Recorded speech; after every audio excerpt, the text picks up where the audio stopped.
Magandang araw po sa bawat isa sa inyo. Welcome back to our 365 Daily Devotions. Hello po muna kay Adriel Alfuerto ng Cavite, Ves Verena ng Taal, Batangas, A. Silver ng Binyan, Laguna, Rachel Asuncion ng Cainta, Rizal, Goju Saturo ng Valenzuela and Reza ng Taiwan.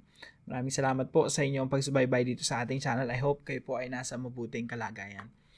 Now, this week po, magsisimula po tayo ng panibagong series. So, sa mga nakatapos ng series natin about Trinity and the Holy Spirit, na itong last 2 weeks, I hope talagang lumalim tayo pagdating sa doktrina ng pagkakaunawa natin. Sino ba talaga si Lord?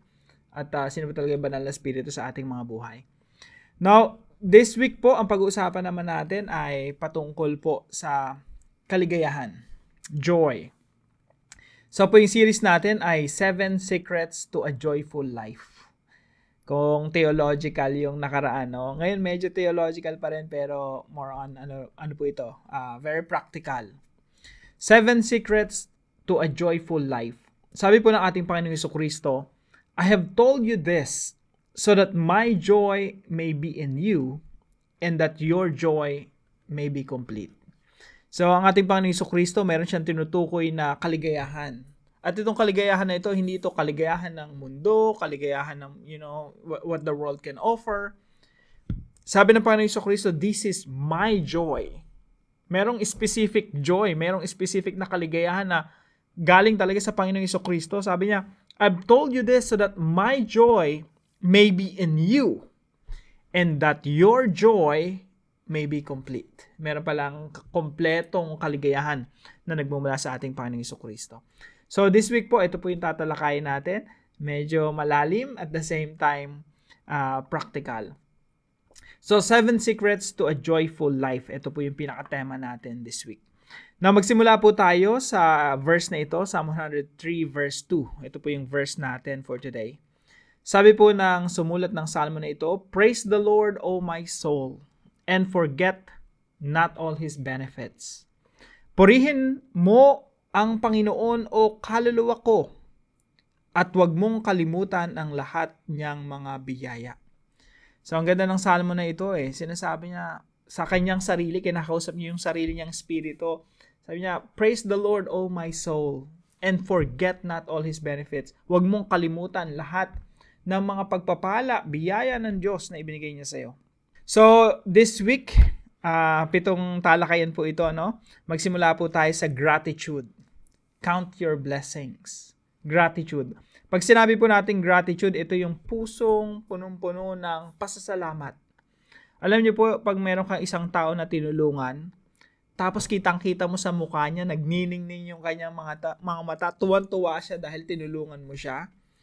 Tapos todo yung pasasalamat niya, that's what we call gratitude. Merong pusong mapagpasalamat. Now, meron namang mga tao na pag tinulungan mo, parang itchapwera ka pa rin, hindi pinagpapahalagan yung ginawa mo sa kanya, hindi ka man lang niya na-appreciate. Ang hirap tulungan ng mga ganong tao, no? Pero pag may gratitude yung isang tao, once na tinulungan mo, parang gusto mo pa ulit tulungan. Ganun rin po sa Panginoon, no? Pag meron tayong gratitude sa Panginoon, mas lalo tayong sa harapan ng Diyos, wow, na-appreciate ako ng tao na to, pinupuri ako, pinapasalamatan ako nitong tao na to, mas lalo pang pinagpapala ng Panginoon. Now, ito po yung una nating katuruan ngayong umaga.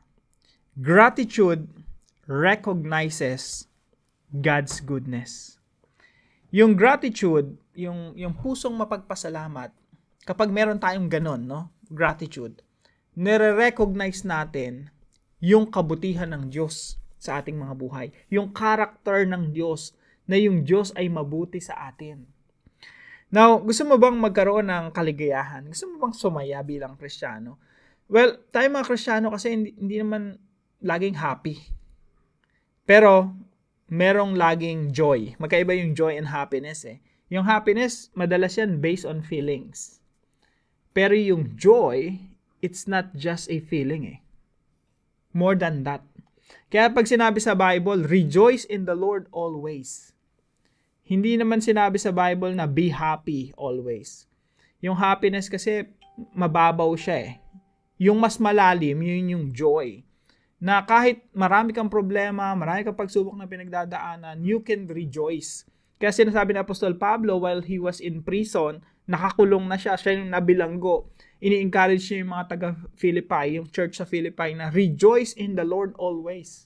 Ibig sabihin, there's some kind of joy na pwede kang magkaroon kahit ang dami mong problema, kahit ang dami mong pagsubok sa buhay.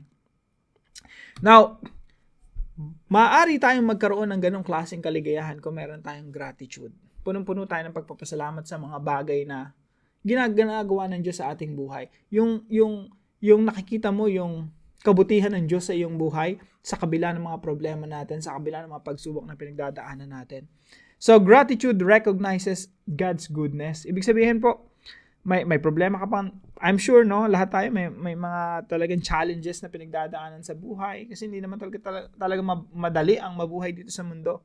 Marami tayong mga pagsubok na pinagdadaanan. Minsan nga, yung pakiramdam natin, patong-patong na yung problema, dadagdagan pa. Pero, kung tayo may pusong mapagpapasalamat, lagi nating nakikita yung kabutihan ng Diyos. Hindi tayo nakadepende sa sitwasyon, nakadepende tayo sa character ng Diyos at nakikita natin yun. Na sa kabila ng lahat ng pinagdadaanan natin, yung puso natin nagpupuri sa Panginoon, Lord, I praise you, I thank you because you are good. Ito yung ginawa niyo sa akin in the past. Kitang-kita ko yung kabutihan niyo sa akin. Pangalawa po, gratitude strengthens our faith in God. Kasi po, pag meron tayong gratitude, lalo na binibilang natin yung mga pagpapala ng Diyos, no? Kaya ito yung theme natin ngayong umaga, count your blessings. Yung, pag ikaw meron kang attitude na binibilang mo yung, merong song yan pakita ko sa inyo. Sabi sa hymnal na ito, count your blessings. Sa lyrics nito yung pinaka-chorus, count your blessing, name them one by one. Count your blessings, see what God hath done. Bilangin natin yung mga ginawa ng Diyos sa buhay natin, yung pagpapala ng Panginoon sa buhay natin. Pag nakita natin, na-realize natin, ang daming kabutihan ng ginawa ng Diyos sa atin in the past, that will strengthen our faith. Mas titibay tayo sa pananampalataya natin kasi inaalala natin yung mga ginawa ng Diyos sa buhay natin. Subukan mo magkaroon ng pusong mapagpasalamat kahit anong sitwasyon ng iyong buhay. Tapos nire-recall mo, inaalala mo, binibilang mo yung mga pagpapala sa iyo ng Diyos in the past. Titibay at lalakas ang iyong pananampalataya. Kasi nakita mo yung record ng Diyos sa iyong buhay. Nakita mo yung testimony, yung patotoo na buhay ang Diyos at kumikilos ang Diyos sa ating mga buhay. So pag meron tayong pusong mapagpasalamat, napipersa tayong mag-isip at isipin at alalahanin yung ginawa ng Diyos sa ating mga buhay. And number 3 po, gratitude multiplies our joy. Isipin niyo po, pinagpala ka na ng Panginoon ngayon, may isang blessing ka. Pero dahil you count your blessings, you name them one by one, iniisa-isa mo yung pagpapala sa iyo ng Panginoon. Yung joy mo, nagmumultiply din. Alam niyo po, pag sa isang buong araw, no, inisa-isa mo, matutulog ka na. Tapos inisa-isa mo, ano ba yung mga pinagpapasalamat mo sa Panginoon? Inisa-isa mo, magmumultiply yung iyong kaligayahan. Kaya po sa family namin, yan po yung laging tanong ng misis ko sa mga anak ko. Pag gabi na, anak, what are you thankful for today? Ano yung mga bagay na pinagpapasalamat mo sa Panginoon ngayong araw? Usually sasabihin ng mga anak ko, si Lolo, si Lola, thankful sila sa pagkain, no? Thankful sila sa mga laruan nila.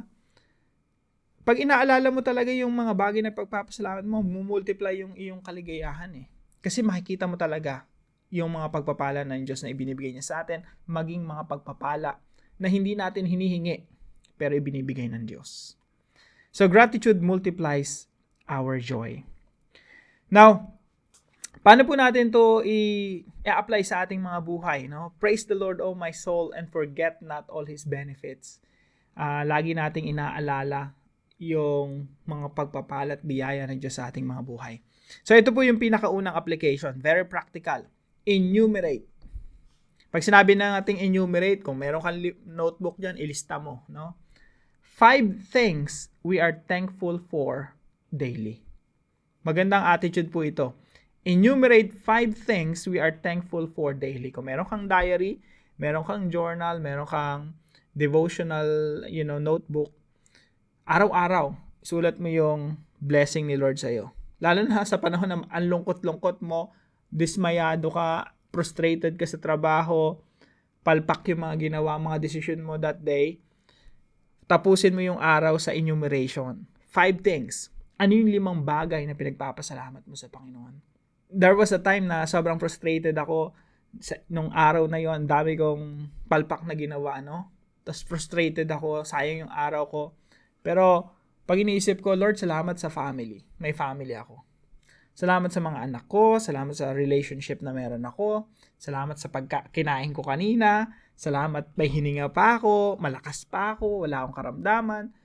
Pag in-enumerate mo yun, makikita mo na minsan, ang problema mo gatuldok lang, pero yung blessing ni Lord, ang dami na pwede mo ipagpasalamat.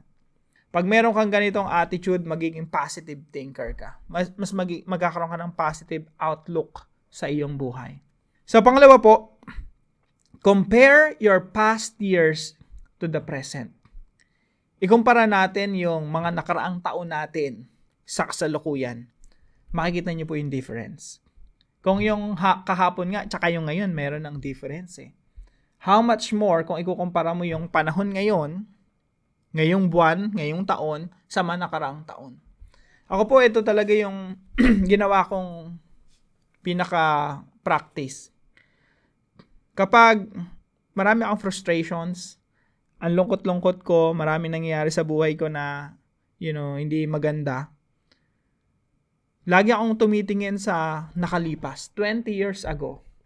Kasi 20 years ago, yung itsura ko noon, yung itsura ng isang taong walang marka ng magandang kinabukasan. Lost, ligaw na ligaw talaga at pariwara. At titingnan ko yung buhay ko ngayon, nakita ko na binigyan ako ng magandang buhay ng Panginoon, magandang direksyon, maganda yung ginagawa ko, hindi puro kasamaan kagaya ng unang panahon. Pero ang sarap sa pakiramdam no, inahon ka ng Panginoon, inalis ka ng Panginoon sa kalagayan mo dati, dinamatan ka, binigyan ka ng kinabukasan, binigyan ka ng magandang mga opportunities.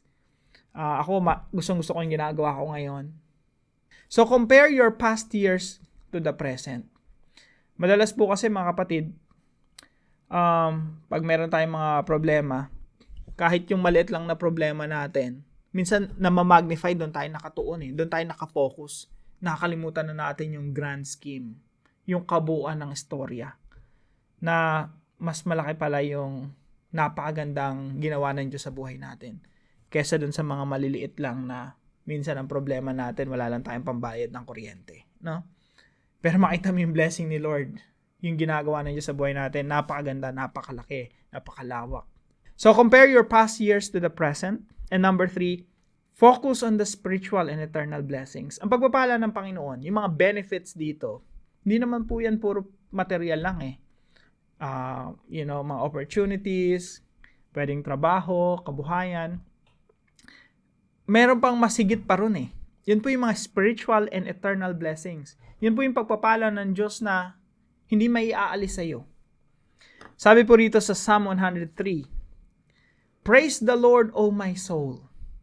All my inmost being, praise His holy name. So si David po, sumasamba sa Panginoon, kinakausap niya yung sarili niya, sambahin mo ang Diyos, papurihan mo ang Diyos.